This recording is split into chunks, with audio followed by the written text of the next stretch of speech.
اب ہماری قدرت کا نظارہ کرنے کے لیے ذرا اپنے گدھے کو دیکھو کہ اس کی ہڈیاں گل سڑ چکی ہیں، اور اپنے کھانے پینے کی چیزوں کو دیکھو کہ ان میں کوئی خرابی اور بگاڑ پیدا نہیں ہوا۔ پھر ارشاد فرمایا کہ اے عزیر، اب تم دیکھو کہ کس طرح ہم ان ہڈیوں کو اٹھا کر ان کے اوپر گوشت چڑھا کر اس گدھے کو زندہ کرتے ہیں۔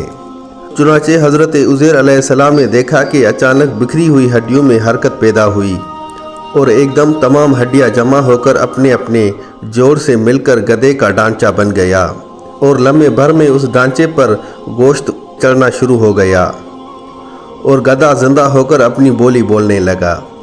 یہ دیکھ کر حضرت عزیر علیہ السلام نے بلند آواز سے کہا کہ میں خوب جانتا ہوں کہ اللہ سب کچھ کر سکتا ہے، وہ ہر چیز پر قادر ہے۔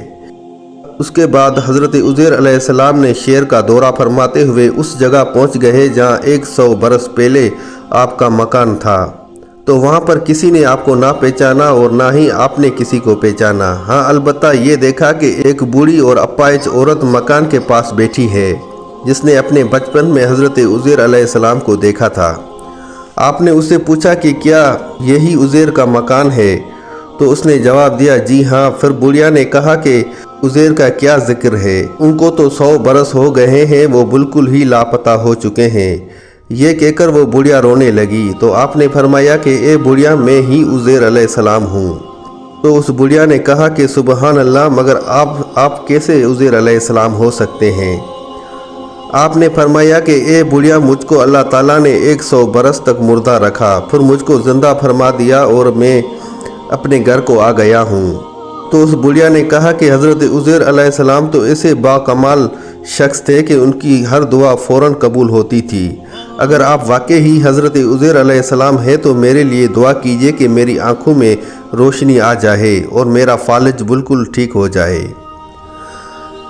یہ سن کر حضرت عزیر علیہ السلام نے فوراً دعا کی تو اللہ پاک نے اس کی دعا قبول فرمائی اور بڑھیا کی آنکھیں ٹھیک ہو گئی اور اس کا فالج بھی اچھا ہو گیا۔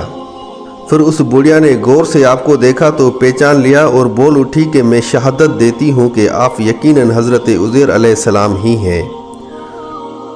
پھر وہ بڑھیا آپ کو لے کر بنی اسرائیل کے محلے میں گئی۔ اتفاق سے وہ سب لوگ ایک مجلس میں جمع بیٹھے تھے۔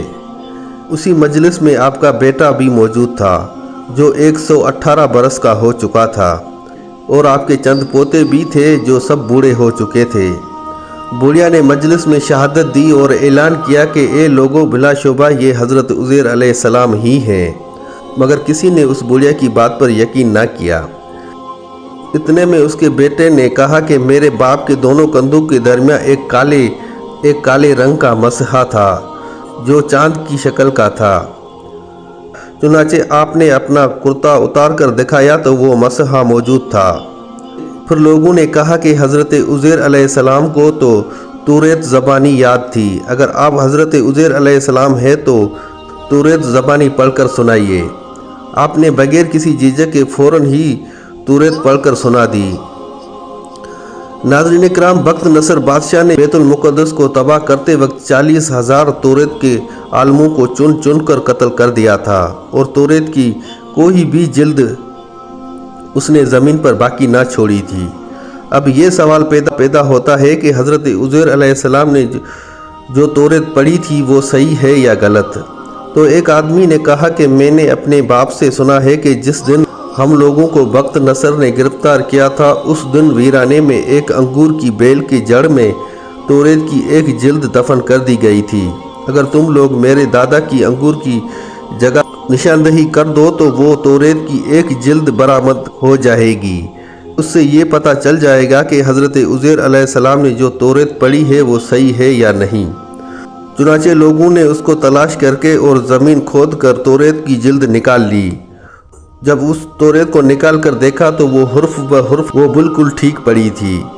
یہ عجیب و غریب اور حیرت انگیز ماجرا دیکھ کر سب لوگوں نے ایک زبان ہو کر یہ کہنا شروع کر دیا کہ بے شک حضرت عزیر علیہ السلام یہی ہیں اور یقیناً یہ خدا کے بیٹے ہیں، نعوذ باللہ۔ چنانچہ اسی دن سے یہ غلط اور مشرکانہ عقیدہ یہودیوں میں پھیل گیا کہ معاذ اللہ حضرت عزیر علیہ السلام خدا کے بیٹے ہیں۔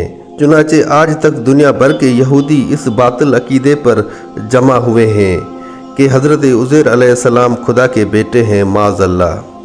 ناظرین اکرام، اس واقعے کا ذکر اللہ تعالیٰ نے قرآن مجید کی سورۃ بقرہ کی آیت میں بھی فرمایا ہے۔